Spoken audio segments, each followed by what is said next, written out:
You are listening to the Smugglers Galaxy podcast, my favorite podcast to listen to on long flights across the galaxy. This is the way. We're wanted men.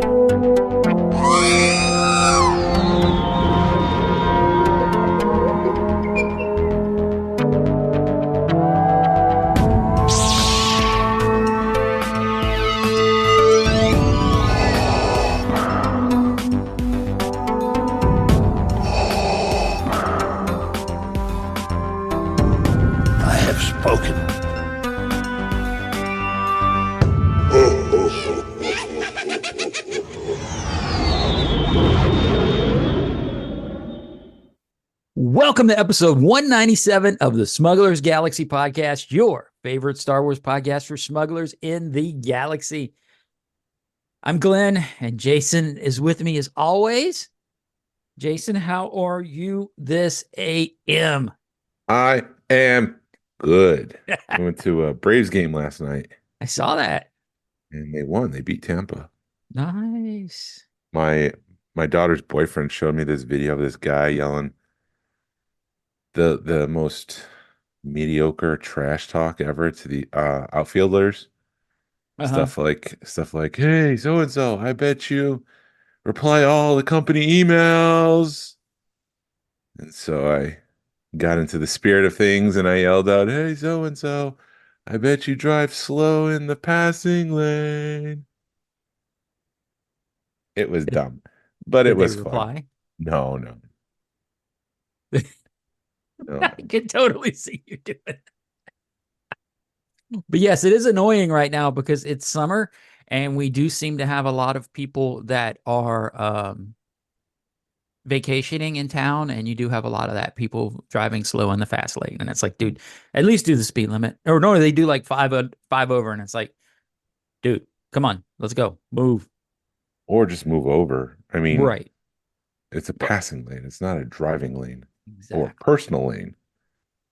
Well, you know, it is that where like 75 and 285 come together. You've got that one section where like it's 5 lanes of stuff. People don't know how to drive in that. It is the worst. That's how they say in French, les worst. Les worst. You can nigget. Your mother was a hamster and your father smelt of elderberries. I was watching Hitman, and they mentioned Homa in Hitman, the new Glen Powell movie on Netflix. It's okay. I guess it's somewhere between a decent movie and okay, but they mentioned Homa, and it takes place in Louisiana. Huh? Homa. That's what I said. Oh, you maybe said it with your New York and Southern accent. Homa. Yeah, that's where Jordan's from, and I'm like 45 minutes away from there. We grew up like 45 minutes away from there. So it's called Hitman? Yes, it's with Netflix? Glen Powell and the lady from Andor. It's on Netflix. I may have to watch that just because does it even look like it's in Louisiana, or can you? Oh, it's completely filmed in Louisiana. I can't do that. Louisiana? I can't do Louisiana. In New Orleans. What's it about? A hitman? It's inspired. I'll say it's inspired by a true story about this guy who was a professor, and that was his day job. His night job was dressing up as a hitman to, when someone wants to hire a hitman, he goes for the police and dresses up like a hitman. Oh. And once the money's exchanged, the person gets arrested. Interesting. But they involve a love story into it, which is not part of the true story. It's always got to be a love story, doesn't it? Yeah. So but the chick from Andor, her name's escaping me, but she's the one that gets locked up in the hotel and tortured by the ISB. She's the one that was like the communicator with the rebellion, going up the tower and sending out messages. She's in the movie too. Okay. So I brought it back to Star Wars. You always bring it back to Star Wars, Jason. Back to Star Wars. Always back to Star Wars. Did you get anything fun this week? Nope. No. Nope. I've been I'm working on a deal. Mm-hmm. I'm working on completing all of the episode 1 Micro Machines all at once. You gotta love those deals. I love when that happens, but then it's like you're so excited, and then you realize you're done at the same moment. Yeah. Yeah, and the issue is like some of these Micro Machines are worth next to nothing, and some of them are worth a pretty penny. Right. So you end up paying to try to pay the same for everything, and Right. you equal it out. Yeah. Did you not pre-order the Ghost? No, because I didn't think it was gonna pre-order sell out so fast. I went to go add stuff to the. Let me step back. I'm getting excited here. Let me just slow down a little bit. No, I added it to the Target cart, but then my wife likes to add things to the Target cart. We share an account, and she likes to add things to the Target account, and it just sits there, and it's just like this thing of like, I'll eventually buy it, but I don't need to buy it right now. So there was a bunch of stuff in the cart, and I messaged her and said, "Do you need the stuff in the cart, or should I move it out?" And I didn't hear anything for like 5 minutes. Oh, And when I went to go, she's like, "No, I'll just move it to save later." It was sold out. yeah. But Because you had messaged it in the group that, hey, it's in one of the yeah, group chats, it's up, and it was like a half an hour later, and it was gone. it's not a Target exclusive. It was Right. just available at Target, so it'll be available everywhere. And it's probably going to be like every other piece of the Micro Galaxy Squadron. It's going to be everywhere. And because it's a $60 piece, it's going to sit there. Yeah, I'm thinking I may play the long game. As much as I want the Ghost, judging by the way things have been going with the Micro Galaxy Squadron, I think I may play the long game on it. But Hmm. I don't know if I can. Well, I do have a $30 coupon or credit on the Galaxy on their page. So if they throw it up on the page, I'll grab it. But I don't know. I So you don't know didn't what to pre-order do, it. Jason. Huh? You did not pre-order. I did not get to pre-order it because it was already sold out in, like you said, 5 minutes. Same thing with Darth Maul Sith Infiltrator. That's a Target exclusive. It became available, and I missed that window too.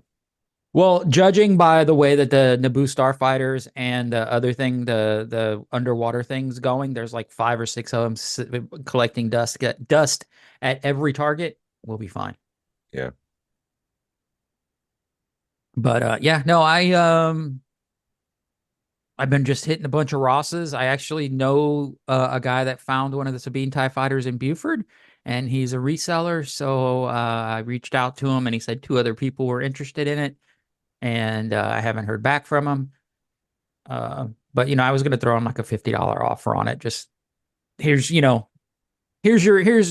your time, and it's worth $50 to me, so I don't have to keep looking. And I haven't heard back from him. And the only other things I picked up were some Bill and Ted stuff. I picked up a screening copy of the VHS on eBay. That came really fast. And then I picked up a sealed copy of the VHS on eBay, and I haven't seen it move. It's coming from Canada, so I don't know if it's one of those where it's going to move around in Canada for a minute and then all of a sudden be here. Because when some stuff comes from China, it seems to sit for a long time, and then all of a sudden the tracking's not the best. So I don't know if that's the same thing with this or not, but I paid like under $10 for it, so it's a little annoying because it's been over a week. And then I ordered some. I didn't actually order. I had our buddy Matt at Nerd U sent me a message and was like, "Hey, are you interested in these?" And they were prototype Bill and Ted Pops, along with a But couple of, huh? but they're prototype edition pops. No, they're prototypes. They're prototypes. They were in Yes. boxes that were had a prototype sticker on I'm them. assuming that was, no, they did not make like a prototype edition. It would have been like prototypes. I think it's somebody that made stickers. They better not be prototype edition Pops. They are. When I saw that, I immediately thought of the retro collection prototypes, and I was like, oh, I guess Funko's doing the same thing. They were all like the pale color. Right. They're all like one color. And I'm looking at it now, and I think because a lot of people would make up their own stickers, and it looks like it's not even, because it says prototype on the stickers. I'm pulling it up now. Now you got me thinking like but no, It's they're, better to be safe than sorry. yeah, I know. and then they had some autograph ones, and I didn't want to pay what they wanted for the autograph ones. Even the prototype ones were like, oh, can't believe I'm going to pay that for pops. But then he messaged me because I hadn't seen, because we've got the email set up on the postal service. So like if something shipped with a tracking number, I'll get a I'm sorry, I'm frustrated right now. I'll get a notification email, and I never got the notification email. And yesterday he messages me and goes, will you be mad at me? Or you could be mad at me because I mailed them to myself. How do you do that? I have no clue. Someone had a brain fart. Yeah, he had a brain fart and mailed them to himself. So those should be here by the time this episode breaks. And yeah, I didn't get the autograph ones because I definitely feel with autographs, it's me meeting the person that I'm buying. I'm not buying the autograph. So I don't like buying pre-done autographs. As Jason swallows his water. Yeah, I'm drinking water. But I think the boxes, I think it looks like somebody took boxes for a Bill and Ted and then put a prototype sticker on it, like made the prototype sticker. Because those look like, I've never seen a prototype edition pop, especially one like this that would have been a Bill and Ted. That's not a very popular pop. Mm-hmm. So that's what I assumed when I saw them. Somebody just made the sticker and threw the pops in a box. So it's dangerous when people know what you collect. And then I also have a line on another prototype that I have to probably sell some stuff because there's no way my wife's going to let me buy it because it's a lot of money. What prototype? Death, Grim Reaper, which is one that I'd like to have because I don't have the hard copy of Grim Reaper, so to have a first shot would be very nice. But Could buy other prototypes. goodbye, huh? Goodbye, other prototypes. Let's see if Yeah, we can get rid exactly. of the glassware. Let's see if we can get rid of the.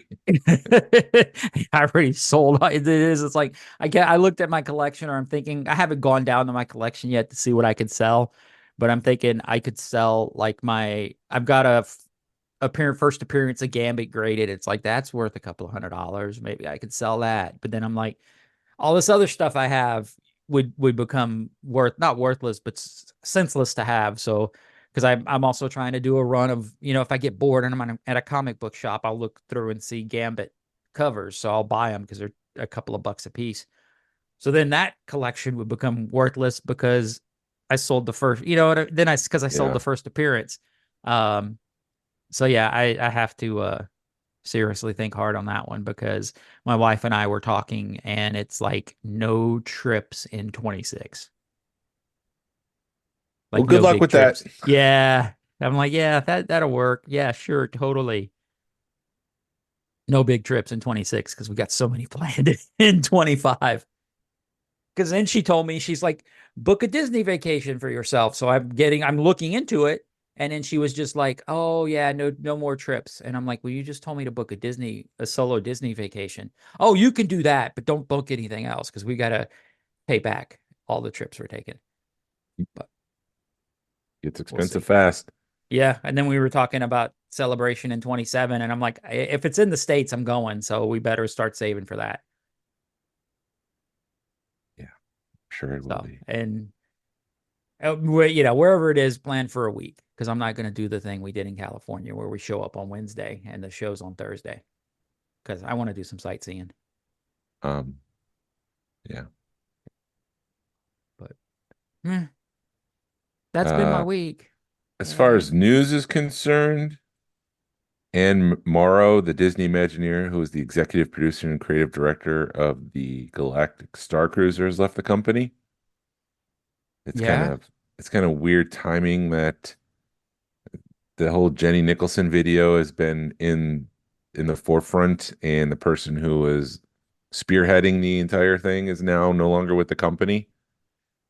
I did hear that those that worked on the Star Cruiser kind of had a black eye within the company, and it's no surprise that the person who was in charge of putting the whole thing together is now departed. They've moved on. She's moved on to Gensler, which is an architectural firm. And I think she's going to still be working on theme park stuff there, but still, it's just the New York Times picked up the whole Jenny Nicholson thing. They were a little late, but there was an article about like just how in general companies are screwing over their customers to get a bigger buck, and it's just leading to exploiting fans and making fans feel disenfranchised. Yeah. Well, yeah, it is. That's I think the Disney way right now. I It's not think just the Disney way, it's a lot of yeah. companies doing the same thing. Disney Um, has just got this massive fan base, so it's just louder. right. It's louder, and then you have people that are like, I'm gonna go to Disney, and then they end up spending like $4,000 on a weekend because they have a bunch of kids or whatever, and they're like, I didn't you because planning going to Disney World is a chore. You can't just show up anymore to Disney World. You've got to know what you're doing, and it does kind of stink for the people, that plan a once in a lifetime trip, and it's ruined because they've done no homework. Right. But this this is just more about exploiting them. Right. Well, yeah, It's and not about the then homework, it's about Disney right. Well, uh uh I guess what I'm with a trying to say. bill. Go ahead. No, go ahead. No, what I'm trying to say is it just adds when you have somebody who is like, okay, I'm going to go to Disney for once in a lifetime and spend all this money, and then they feel like it adds to it. It is exploiting, and then it is, I haven't done the homework, so oh, Disney, the Genie Plus is like $100 a day for my family, and they get mad. But yes, go. You know, it's more about like we already have this fan base, so we could do the bare minimum without being too creative and just have them fork over hundreds of thousands of dollars in Right. total. I'm not saying one individual.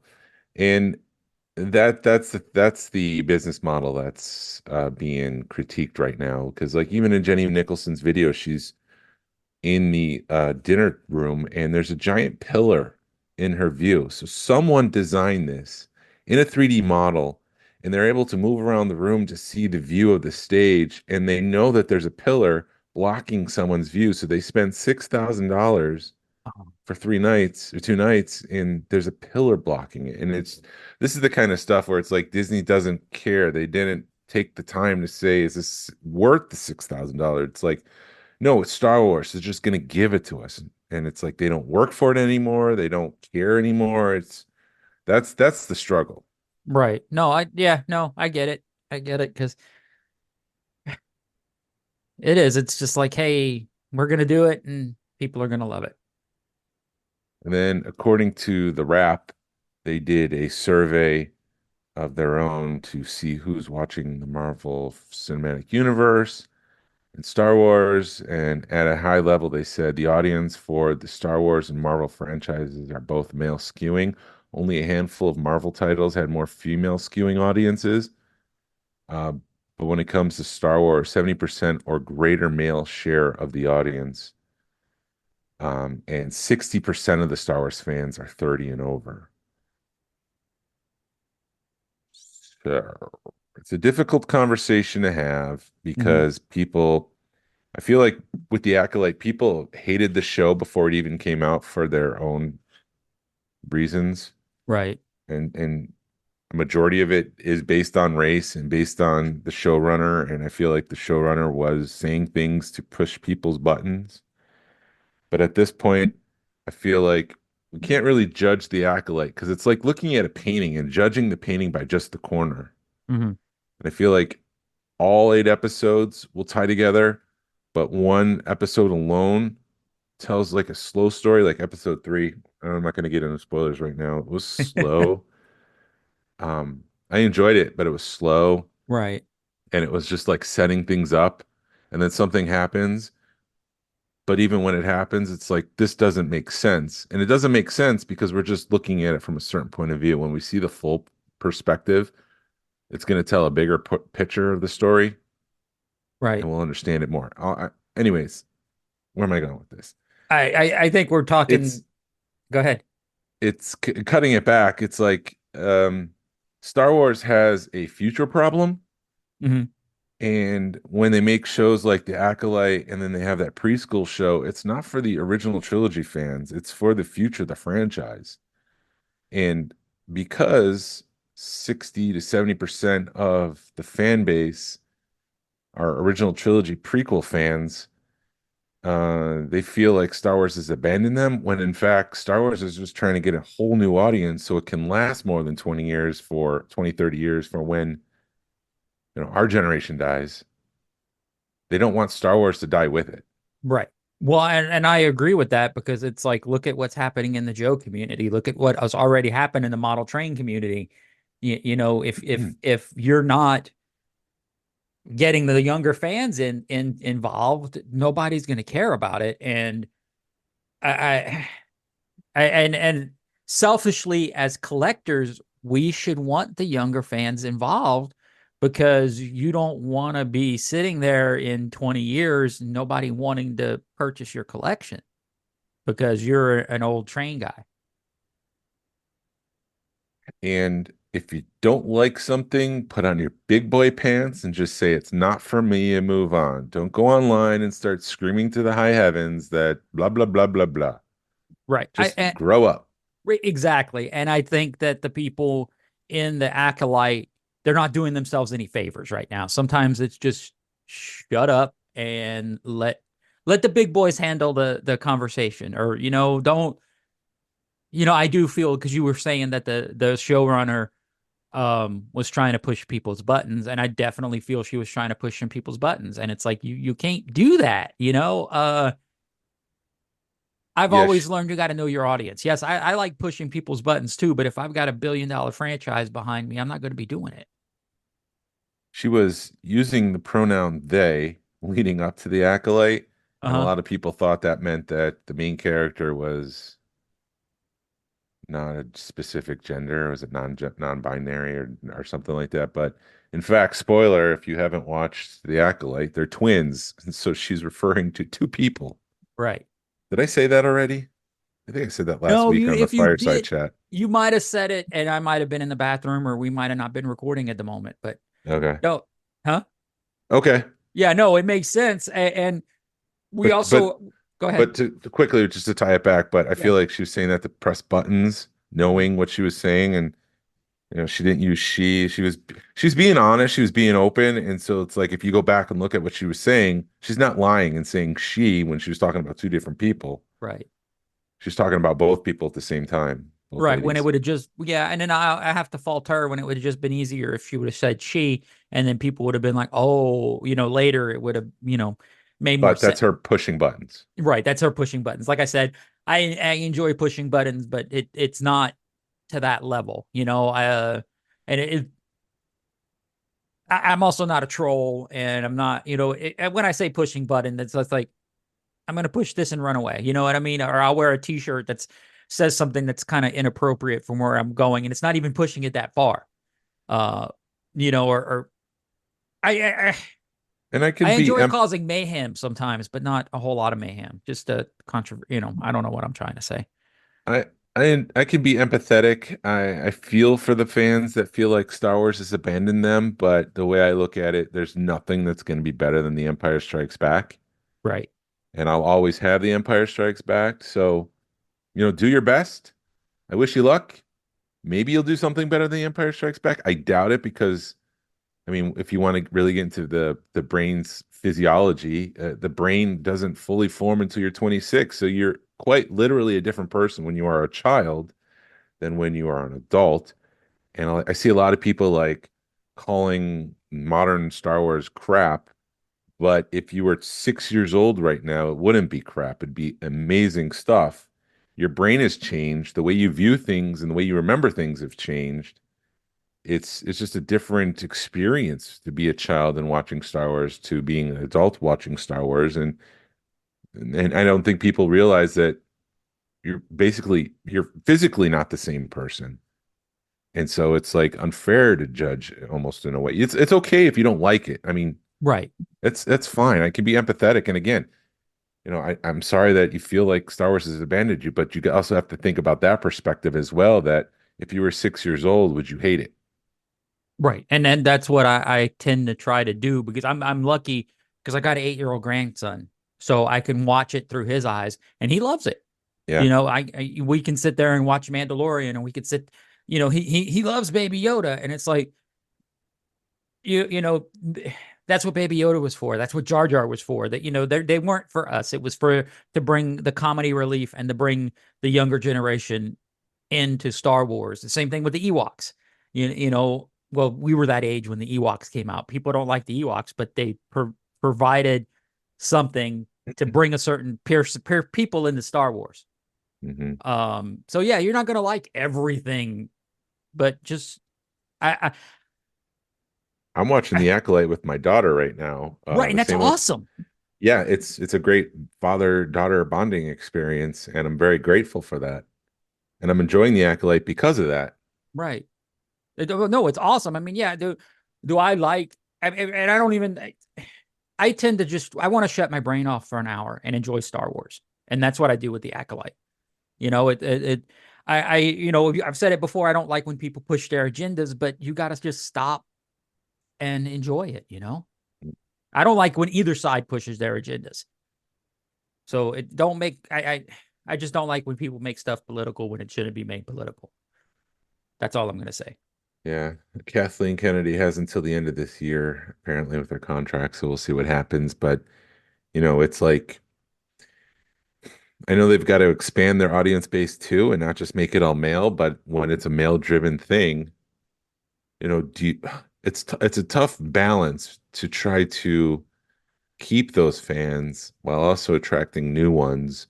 And with the frequency of projects that they're moving forward with, I feel like there should be like an Andor for every acolyte, if that makes sense. Like one for them, one for the new, one for them, one for the new. Gotcha.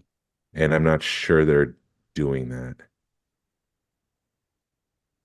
No, Maybe the Mandalorians for the old yeah. and the new. I don't know. I don't I know. think Mandalore. I'm sorry. Finish I what don't you were know. saying. I don't know. Say you don't I know. don't You know. don't know. I don't But know. I don't when, know. but I think Mandalorian's the perfect mix of old and new. I mean, yes, some of the old guys didn't like the Mandalorian, but I think it was the perfect mix of old and new because you could get somebody like me who's like loves the Mandalorians, and you got my grandkids who love it too. So you can come together and enjoy it. I also feel like stop with the TV shows and start with the movies again. Yeah. I'd be happy if they stopped all Disney Plus shows and they made it a cinematic experience that was once every 3 years. Hmm. Because I feel like Star Wars is cinema, it's not TV. Yeah, I can see that. And The Acolyte was so much better on the big screen Hmm. than it is on the small screen. And I just miss that community involvement when it comes to Star Wars because, when Yord, Yort, Yorg. Hmm. I'm just come back to that joke from last week. When he says, "I have a bad feeling about this," the whole audience clapped and cheered, and it's like, "Yes, Star Wars, we're here." Right. No, I agree with that because it is you forget how loud a theater is and you forget how immersive a theater is.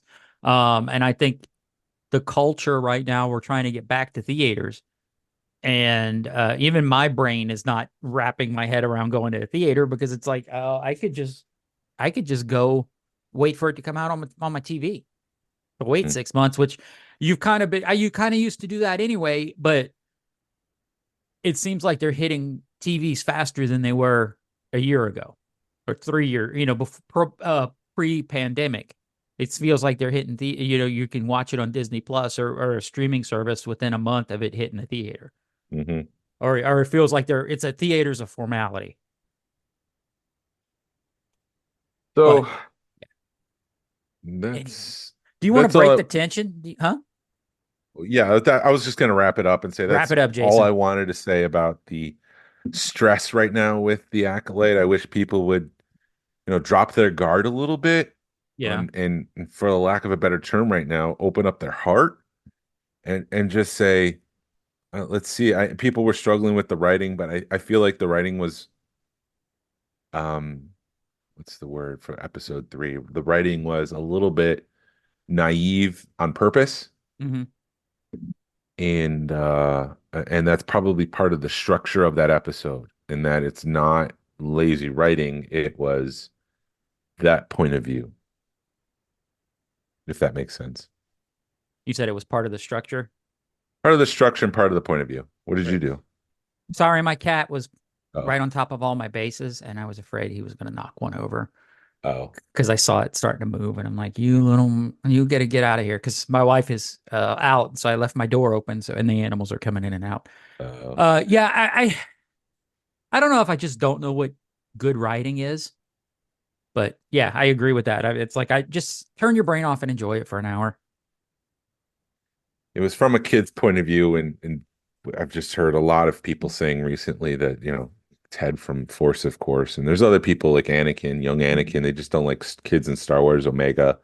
Right. And then you've got Osha and May in this one episode, and it's very kid centric, But which can slow it's things like, down. yeah, I guess we're, yeah.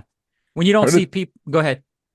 part of the other thing that I think showrunners should do is, yes, also be up on your Star Wars lore, but go back to the original like Flash Gordon serials, because that's where it's inspired by, and go watch the samurai shows Mhm. and then develop your story based on those influences, because I feel like that's more towards what Star Wars should be.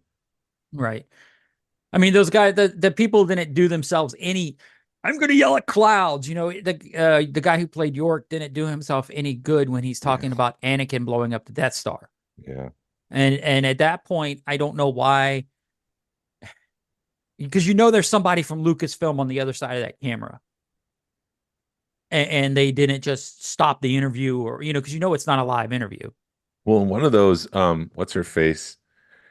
She plays Jackie. Daphne Keene grabbed him and said, "Shut up." I mean, Stop that's the talking. truth. Stop talking. It's like, dude, you're wrong. Why don't, I mean, you should legitimately had somebody goes, you're wrong. Stop.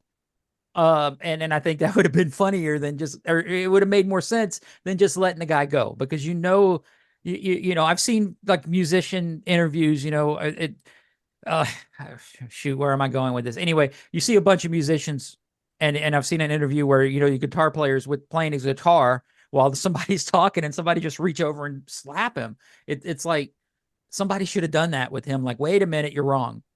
Correct him, but I don't know why they didn't. And it's not, and it feels like the interviews are being taken out of context. So people are reading the transcripts of the interviews and not hearing them. And then when you hear them, it's a totally different context.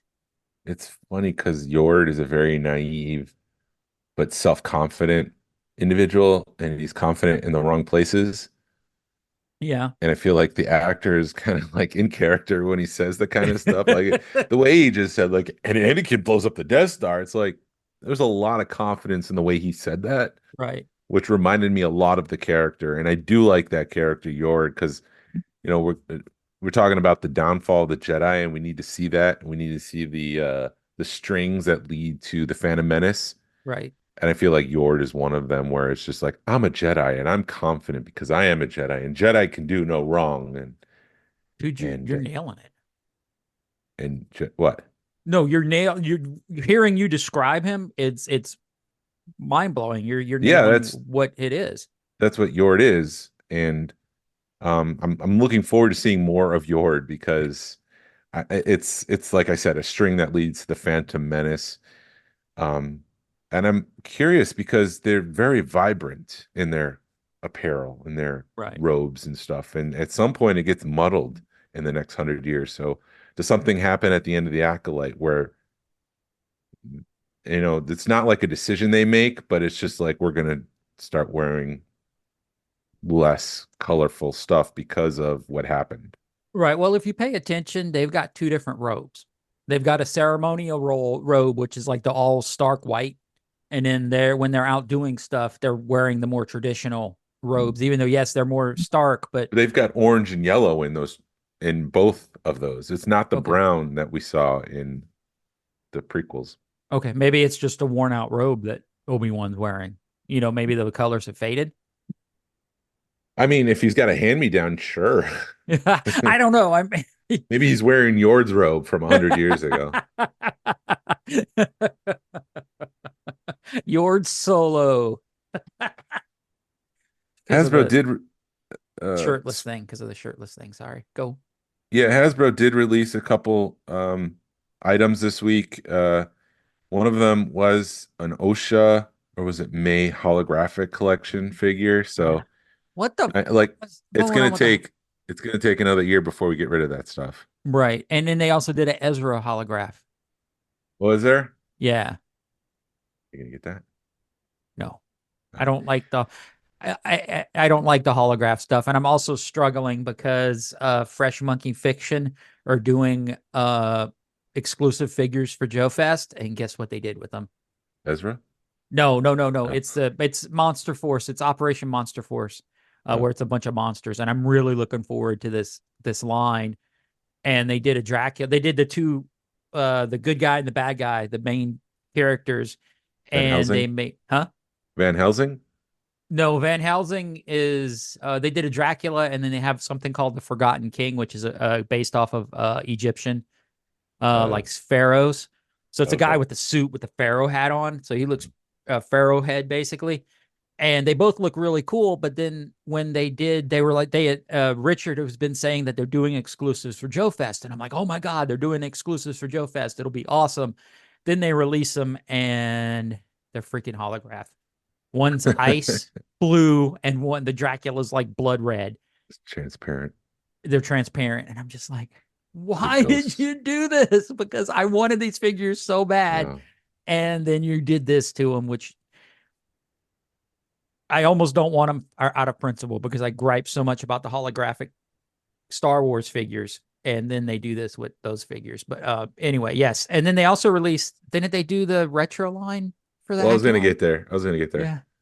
because there's also an OSHA or May Black series, but then there was definitely OSHA TVC, and I thought that figure looked great. It looked just like out of the show, and hopefully it wasn't a digital render because it looked like a great figure. And then they Yeah. did a retro collection of all of the characters, all the main characters from uh, the Acolyte, but there was no villain. There was no dark side guy. That's the apprentice, which I'm assuming it's an apprentice. Um, so it's like if you were to open them and play with them, you have no bad guys to play with. Yeah. I wonder why they did. Maybe they're trying to be secretive, but then you also hear stories that there's been background video that's been leaked, and they show who that Yeah, guy is. yeah. We're not going to spoil it, but I haven't seen it, so I don't know. I purposely haven't watched those because they have enough people saying it's a spoiler, so I don't want it spoiled. I haven't Uh, watched it, but it does. I won't say anymore. okay, so Yeah, you've yeah. seen it, but I haven't anyway, seen it. I've just read who it is. okay. So that's kind of disappointing because I think that's the whole buildup in the series. Because they've shown everything else. And anyway, I don't want to get into it because we're going to get into it in a minute.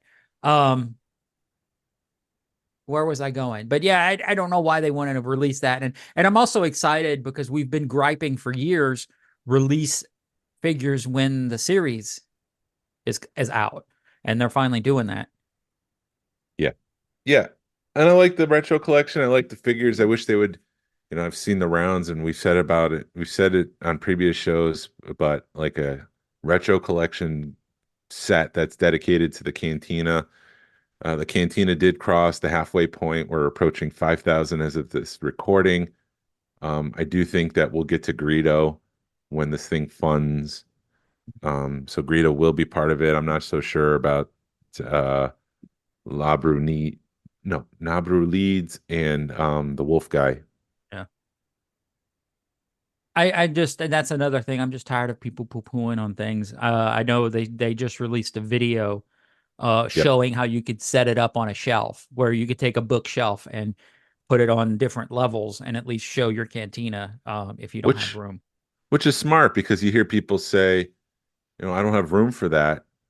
And then they're showing you with an IKEA shelf that on two shelves you can display the entire thing. You could have the front of the cantina as a section. You could put the bar as a section. You can put some of the alcoves together and have that on the shelf. So I applaud them for trying to combat the criticism that some people have had about the project. And um, I do think that it's probably a $300-400 item that's being sold for $400 to $500. Yeah. Well, I George think Lucas, that's well, Lucasfilm needs their cut. yeah, but I think it's valid criticism that it does seem high. Hmm. But I'm still gonna back it. I haven't backed it yet, but I will. And it doesn't matter if I back it now or later. I was talking to a friend who will remain nameless, and that individual thought that there should be some sort of early bird award.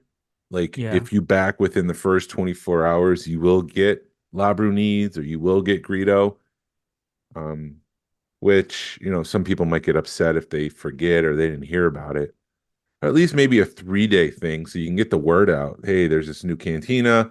Hmm. Those that back in the first 72 hours will definitely get Greedo. Um, and he'll be a later tier or something like that. I don't know. But there should be some sort of reward for people backing early. Haven't they done that before? No, they haven't done that. Or Or maybe it's maybe like a not. booklet or something. I don't know. Well, it's not Hasbro hasn't done it, but like when they did the shoot, the DeLorean, somebody did the DeLorean, and it was a crowdfunder. And I've known like the other people that have done crowdfunders have been like, hey, if you back within the first 24 hours, 48 hours, whatever, you get this extra. You get like an Or, Einstein or something. or So maybe that I sticker sheet. That for the sticker sheet DeLorean, that they're offering with the cantina should have been maybe like a pre 24 hour. that would have been Be- perfect. I mean, it would have been a little cheesy, I think, but no, it would be easy as heck for them to just print off a couple of thousand sticker sheets. Have been like first 5,000 people, you get a sticker sheet. yeah, And then that way you're not having to tool anything. You're not having, you're not, it's very cheap to produce, and it probably would have been enough to get people to back it within the first 24 hours. right, right. But Right. right. But they're probably I heard somebody was doing that this past week in a seminar that I was attending, and it's just like, so we all like to wake up in the morning, right? And it's like everybody likes waking up. That's a bad example, but it's you get Right. the gist. It's like Yeah, right, no, no, no. right, right. Right. And I've noticed that I've been listening to this one podcast, and all of a sudden one of the hosts have started to say, yeah, yeah, yeah, yeah, yeah. So instead of saying right, he'll go, yeah, yeah, yeah, yeah. And I'm like, oh, that's so annoying because he does it all the time. But I think right, when I say right, it's more just me being like funny about it. So There's another one I listened to where it's like, oh yeah, no, yeah, no, yeah, no. I do notice that I do kind of keep going back to things, and I'm trying to break myself of it. So we're like almost 200 episodes in, and I'm just now starting to really listen to the podcast, because it was for a minute you're just like, it sounds fine, I don't need to listen to it. And it's like, Yeah, I yeah. probably should listen to myself, see how I can improve.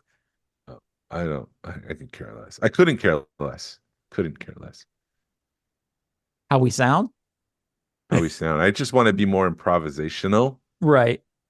I wish I could be in the moment like how I am around the house the rest of the time. I don't, maybe it's just too early on Saturdays when we record that my brain's not functioning with the improvisational mind. But I was watching a Will Ferrell skit this past week, and it was definitely improvisational, and it was all yes and no matter how ridiculous something was, he doesn't say no. It's yes, I need to follow that. I need to, yes, that's part of the conversation now. This is, I heard you wear a diaper.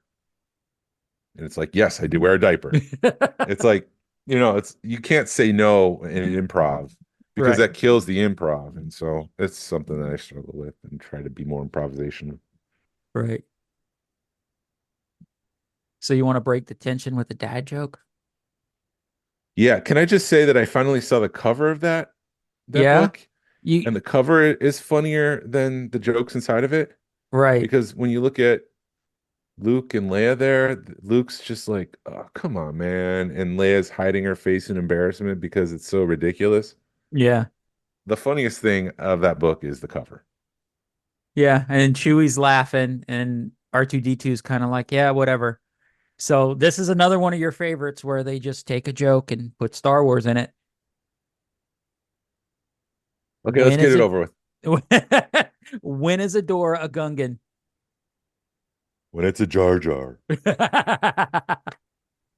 You got it. And then it's got a picture of Jar Jar. Misa think that's a bad joke. It's funny because you know it before I say it. I can Yeah. finish the joke and you're just like, wait a minute, where does this go in real life? And you just, I think that makes it funnier than the joke. I had to defend Revenge of the Sith this week. Uh-oh. I had a coworker who's not a big Star Wars fan, but he was like up at night and couldn't go to sleep. So he turned on TV and started watching Revenge of the Sith. And I had to defend it. And first it was about Natalie Portman's acting. And I gave him that one because it's like, yeah, the character kind of changes from The Phantom Menace, Attack of the Clones, and then finally to Revenge of the Sith. It's not the same character in Revenge of the Sith. She's a bit more clingy Uh-huh. and less independent. And that's a struggle because it's like just because you have twins doesn't mean, or you're having babies doesn't mean you give up the feistiness. Yeah. But then the argument was, well, if two individuals were fighting on a lava planet, they would both be burning to death. And I'm like, you have to let go of so much suspension of your disbelief to get to this area and be like, that's the bridge too far that they're There, fighting on a planet. It's like, no, it's not the flips, it's not the lightsabers, it's not the droids, it's not the shields. It's the fact that there's lava there and they'd be burning. that's what annoys and I hate going. I don't want to go back to the argument on the Acolyte, but I'll go back on it. I saw somebody go on like a 5-minute rant on fire in space. And I'm like, dude, just suspend belief. It's not the fact that they're in hyperspace and they're outside of a ship. It's the fact that there's fire that you're mad about. George Lucas, there was a quote that came up this week where he's like, "There's air in space when I need it. When I want an explosion, there's air. Don't worry about it. When there's Right. not an explosion, couldn't care less." Right. So It just, it's a yeah, space the whole, fantasy. yeah, it's fantasy. It's like the whole Mary Poppins Leia thing. It's like, oh, I didn't know she could do that. And then everybody it blows their mind because, oh my God, oh, she's Mary Poppins. And it's like, oh, that's a new trick. Never mind. I just Anyway, turn your mind off and enjoy Star Wars, people. exactly. At the end of the day, just listen to the music and the pew pews and the zoom zooms, and we all are happy. Right. Well, I think a lot of people with this kind of culture we're in, the shock culture, people are just wanting to do it for clickbait and complain for clickbait and That's another get, problem. get the views. And But we talked about influencers, but we were specifically talking about Disney influencers, but Star Wars guys, it's like, how many reviews of the original Kenner Darth Vader action figure do I need? right. You're not adding anything to the conversation. There's been hundreds of books, there's been hundreds of other YouTube videos. Add some value, add something new. It's not about just accumulating and like, hey, I just bought this Black Series helmet. Uh, that doesn't add any value to anything. That doesn't move the conversation forward. And there's 1,000 other people doing the exact same thing. Right. You're not entitled to the money and the funds that YouTube get. Anyways, I'm being negative. Let's move on. You want to be positive about a show everybody else is being negative about? I think I could be critical. Critical? Yeah. I did think the episode. Okay, so we're So, talking spoilers for Acolytes episode 3, yes. which was a one-word title. Was it Belief? I don't remember. I don't even pay attention to the titles. There's 3 things that I wanted to talk about. So we got a new sect of witches, the thread, and then the ending, which I didn't pick up on my first viewing. Oh, maybe I need to watch it again. So talk to me. So number 1 is the witches Yes. and their whole belief that the force is a thread, that it's there when they need it to connect things and they can pull on the thread to get things. It's just this, it's the exact same thing as the Jedi. It's just a different way of looking at it. I'm listening. Cool. I'm looking for the title of I the. didn't have a problem with it. Some people did. I don't know if that's what people thought the Force is probably the pregnancy thing that they were It probably freaking out about. it's Destiny is the title of the. Destiny. Yes, because we're talking about the destiny of Osha and May and how that comes to being. From Osha's point of view, you can definitely see that, the Jedi are good and May was wrong and May was misled. Osha definitely had different, I keep saying definitely. Osha has different, Right, right? Osha has different motivations. She wants to be part of the Jedi, whereas May wants to be part of her sisterhood. right. And I think May saw more than Osha. I think Osha was protected. Mhm. I don't know. I'm trying not to say spoilers, but I Well, guess no, spoil it because you already gave the warning. So if they should know yeah. that by now it's been a week, So and let's just go so for it. Just go for it. watching the show, you would think that May's motivation for hating the Jedi was that the Jedi came and they were spying. And we can get into the Jedi motivation in a minute, but from her point of view, they were spying, and that because they were there, they pulled Osha away Hmm. from the family. If the Jedi weren't there, Osha would be part of the sisterhood. Right. Um, and that's the way the show was set up, and I think that's what people think is lazy writing. But I do think that when May threw the fire down, the Jedi were doing some stuff above that there was something going on, whether the witches possessed Tobin again, or they maybe they possessed the Wookiee, because we don't see the Wookiee at the end of the show. We see Trinity, Torben, and Soul on the ship, but we don't see the Wookiee. And so maybe they possessed the Wookiee to fight the Jedi, and the Jedi were faced with the choice of, do we let these witches go because they've done something dark, and maybe they slaughter them all, and May falls and she crawls up and she sees the Jedi fighting, and Osha doesn't see it, and May watches the Jedi kill all of the sisters. Right, because they both assume they're dead. Right. But they do definitely see different things. Right now, we're made to think that it's just the Jedi coming that the May has an issue with, Right. and that's the reason they should die. But I do think that the Jedi were doing something more, because we did see that possession, but it didn't really go anywhere with Torben. Yeah. But it also lets you know that it's possible. I don't, the only part I have a problem, and it's not really even a problem.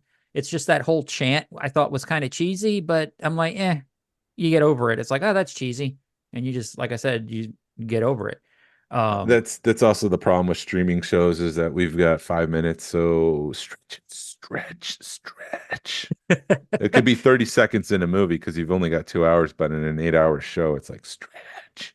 right. And I feel, because I know there's going to eventually be the second side of the coin on this episode. And I think I don't want it to feel like they could have done it in one episode, which I Right. have a feeling that's what it's going to feel like when it's done. But when Osha gets on the ship with Soul at the end of the show and they have that heart to heart, you look close enough, it's all out of focus, Hmm. but Torben does have his scars. He didn't have his scars early in the show. Oh, And it's like I said, it's out of focus. So you really have to look, but there is definitely pink on his face, red mm. wounds on his face, and maybe it's a editing issue. Maybe it goes nowhere. But if it was on purpose, it means that while May and Osha were fighting in jail, or locked in the room, and May decides to set fire on things. I mean, maybe that's even a faulty memory. I mean, maybe the Jedi manipulated Osha to make her think that's what happened, and that's not really what happened. That May would just be that vindictive to set her sister on fire. Yeah, But yeah, and I did but when they're running by the witches and they're all in a pile. You're like something doesn't make sense here. yeah, something doesn't You add up. you could tell something happened, but you don't know what it is yet. I want to know what happened, but like I said, I don't want it to be another episode. It'd be nice, and I don't want it to be the next episode. Let's have a couple of things happen and then show me the other side of it, or should take a half an episode and show me the other side of it, please. Because like you just said, I hate when they add fillers, and I think half that episode was a filler episode, if that makes sense. I think it's Yeah. something that they could have done in half the time. I also want to say a lot of people had an issue with the pregnancy thing where the mother impregnated the other lady. Um, but I see that as possibly a genius move because the Sith wants to create life, Mhm. and they want to have the ability to create, the dark side entities. And Anakin obviously was born without a father. He was just conceived with the Force, if you will. Right. And possibly maybe that's the reason they want May is because May has this understanding of the Force called the thread, and she's able to develop the life. And if the Sith are trying to accumulate power and trying to do things and preserve life and preserve their life, they're going to naturally want to be able to control that. Mhm. And so they would want to bring her on as an apprentice so they can learn that tool and she could pass it on. So it becomes another tool in the toolbox for the Sith that we can do this. Right. And it's insinuated in the Plagueis book that as a result of that experiment that the dark side was trying to do, trying to preserve life and stretch it out, that the Force reacted by creating Anakin to bring balance to the Force. That's what the whole Plagueis book was essentially about. And that's why Anakin comes along to bring the balance to the Force because the dark side was trying to go way out of whack and do things that they're not supposed to be doing, like creating life, preserving life, stretching it out. And so if they're trying to learn that tool, this would be the time if Darth Plagueis, that book was still in canon, this would be the time when they try to learn that tool and add it to their repertoire. Again, I'm repeating myself and going in circles, but trying to hit home that point. Right. Well, that when it didn't hit me at the time, but when you hear everybody griping about that one, oh, they created life, it's like, isn't that what happened with Anakin? So it's like it's already there. All they did was it was a female creating life and putting it into a female, but another female. But I don't, I like you. I think it's a throwaway line, but a lot of time in Star Wars, a throwaway line weighs really heavy. So I think there's got to be some connotation to that because that may be something they want to explore more. It's very nebulous right now as to how Anakin became one with the or conceived in the Force. Mhm. There's a comic book that explores that Sidious did that to a slave. Mhm. It ended up being Shmi. But I also saw that Lucasfilm explained that that was just Anakin's or Darth Vader's fears, is that Sidious did that. But when you watch Revenge of the Sith and he talks about Darth Plagueis the Wise and he can create life, did Darth Plagueis create Anakin or did he teach that to Sidious? And then at Return of the Jedi, when we've got Luke, Vader, and Sidious, is that grandfather, son, and grandson? Is that a family reunion essentially? And it hasn't been said, and they haven't come out and said yes, definitively Sidious created Anakin. Mhm. Excuse me, through the Force. So I think it's meant to be that way, but I think it's meant to be nebulous, I guess, for lack of a better term. I do want to take a little bit of a right turn because I've just had this question and I've wanted to ask you that I haven't asked you in a minute, and it's just been on my. Do they ever figure out that Palpatine's a Sith in the movies? Did Luke, Han, and Leia? Do they realize, or not even Luke? Luke realizes it because of the battle, but do they ever put it together that he's a Sith, or do they even care? Well, in The Last Jedi, Luke definitely uses Darth Sidious, and he talks about Darth Sidious rising to power. So Luke is 100% aware that Darth Sidious was master of the Force, and that his apprentice was his father. And I would imagine that Leia knows that because there's a whole novel about Leia rising in political power, but also the secret comes out that her father was Darth Vader. So you've got this senator who's like number two to Mon Mothma, who's the chancellor, and then you've got this stain on Leia's image because her father was Darth Vader, and it's like, do we trust her because Darth Vader didn't take us down the right path, and Mhm. now we've got her daughter in charge, and how far did that apple fall from the tree? So I don't know if, and there's a lot of books, and so they might have covered that. But like in the But in the original trilogy, it never was. in the original trilogy, no, I think he knows. That's a good question. Yeah, I don't think it They was don't come ever. out. They don't come out and say it, but Yoda kind of insinuates it. Like, I don't know. It I, was something that I thought about. I mean, yeah, you can say. I mean, and I agree with what you're saying. Is eventually in the EU they figure it out, but in the trilogy and just the movies they never figure it out. In the original trilogy, I don't. I would bet you that after everything's over, Obi-Wan and Anakin and Yoda come to him through the Force and just say, "Hey, this is what happened, Mhm. and thank you. Your father did bring balance to the Force because who's the one that got rid of Sidious? It was Anakin. Luke didn't do anything other than suffer for the father. Right. Happy Father's Day, everyone. But just goes to show that the fathers do a lot. Right. And yeah, and he saw his son being abused, and Vader just said, "That's enough. That this is enough. I'm not going to have my kid go down this road of fear and pain and anguish." The goodness that was inside of Vader and Anakin threw Sidious down that well. So it was Anakin that did bring balance to the Force. But I would imagine it was just years later. You know, Luke doesn't have anything to do, so he starts looking through old archives. He goes to the Jedi Temple, and then I mean, obviously he doesn't start his Jedi Temple there. He goes to another planet to start fresh. Because I did see somewhere in a book that there is a dark side cave underneath the Jedi Temple, Uh-huh. and the Jedi were thinking that we can cleanse it by just being good in the Force and inserting our goodness into this area. And it Right. doesn't work. And that's how the dark side was able to sneak its way into the Jedi Council Hmm. and to corrupt them and to blind them because the dark side was still there and they weren't strong enough to wipe that away. So maybe that's the reason why Luke goes to this other planet and he has all those robots building the temple and huts and stuff. Yeah. Okay. I Okay. think No, we've I, said enough. and Was and there I anything else? no, I was just thinking because you were like, well, the Wookiee wasn't there at the end of the show. Maybe because we do see the Wookiee crash landed on a planet, so maybe that's part of his thing is his punishment to Yeah. himself.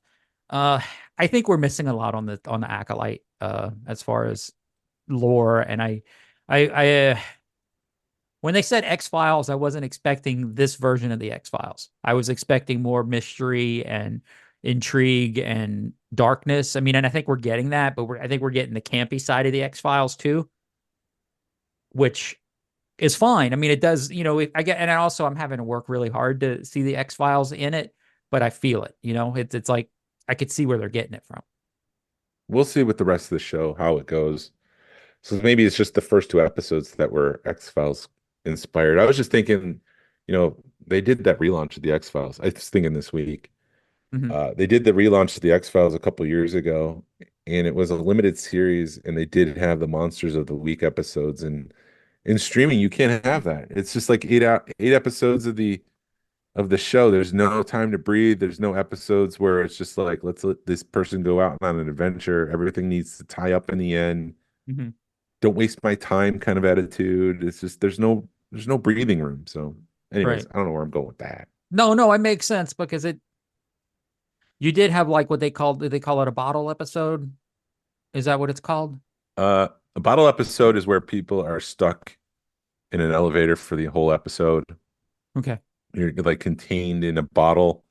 It has Right. nothing to do Okay. with anything with the rest of the series. It's just Right. like, Well, that's what when you said Monster of the Week, I went to a bottle episode, which it sort of is, but bottle episode means it's like they shot it on the cheap and it's in one spot. And yes, that's a bottle episode. Monster of the Week episode is like, let's go out and investigate this case about a vampire. And at the end of the episode, they stopped the vampire, or in most cases, the vampire got away on the X-Files. But it had nothing to do with the cigarette smoking man. It had nothing to do with the lone gunman or anything else that happens in the X-Files lore. The next episode might be about aliens, and then they stretch out that story about the smoking man and they tie it in. But then the following episode, they're chasing down a mummy. It has nothing to do with anything that happened before. It's like an episode where you can just watch that one show and not have to see anything that came before to understand what's going on. Right. And then you have 5 minutes of storyline that ties into the smoking man. And you're like, oh my God, that affects something that happened 2 weeks ago. And yeah, that's what I enjoyed about the X-Files is you could watch it without having to know the lore. Yeah. Sometimes. But then knowing the lore was that much better. But anyway, shut your minds off and enjoy Star Wars, people. And enjoy next episode of the Smugglers Galaxy podcast. It's one that I've been working on for 6 months, and it did not disappoint. It's a pretty incredible episode. Yeah, it actually Jason was riding a high at the end of it, so it's fun. It's a great episode. Yeah, and hopefully we'll learn something and appreciate a new area of Star Wars collecting.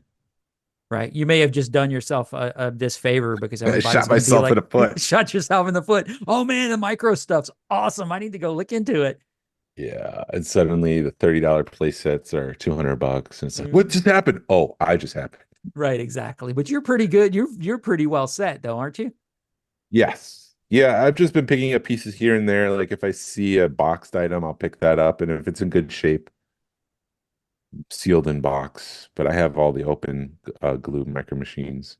I'm sure people could see where this is going next week, so well, just announce it so they can pay attention. Just if you so the design director for Galoob, or not for Galoob, for Micro Machines was Jim Fong, and he worked on Micro Machines Star Wars. He worked on a bunch of stuff at Galoob. He started in 1985 and was there until the end, the bitter end. He worked on Action Fleet, so he was the guy. He was the guy. He's got tons of Easter eggs, and by tons I mean like 3 Easter eggs. That's more than any other designer, Kenner. But he's got 3 Easter eggs hidden in the toys. He talks a little bit about that, which reminds me I need to go to Second Chance with the screwdriver and see if I can pop open the one to see if I can find a signature. Which it just blew my mind. Stuff, Chance. No, don't worry about it. It blew my mind when he talks about it because I'm like, oh, that is such an 80s thing. And it makes so much sense now. I've known about this Easter egg and I've been trying to find it. I didn't realize it was located where it's located. I don't want to spoil things, but it's such a phenomenal episode, and I'm starting to get excited again and just thinking about it. Yeah, I don't want to give up too much away, but we've talked about stuff on the episode, and within 10 minutes of us ending the episode, he's emailing us or emailing you, sending you pictures of the stuff we just talked about, which is amazing. Yeah. There's one thing that I've been talking about since day one, I guess, with Action Fleet. And there's an article in Entertainment Weekly that kind of confirms this bias that I had for this. I just listen, and when we come back after the episode, I don't want to spoil it. I'll talk about it. And I'm making a note. I'll talk about this one Action Fleet item that I had in my head was, one direction. It turns out it's another direction because of other things, and I was right the entire time. I wasn't wrong. Damn it. Also, when Jim talks about seeing Star Wars for the first time, that was the first time. That was the first public showing. And we'll just leave it at that. Thank you for listening to the Smugglers Galaxy podcast. If you could, please leave a like and a 5-star review of the show anywhere. Listen to podcasts if it's allowed. It really helps us out and points people to a show. You can find us on Facebook, Instagram, and YouTube. Send us an email or message us. We love feedback. We love to make you part of the show. Our email address is smugglersgalaxy@gmail.com. Thank you to Alfonso Riviera for the Smugglers Galaxy logo. Thank you to Levi Waterhouse for the music. People, what? Collect for the love of it. No, I just laughed because you stumbled. Well, I'm not reading it.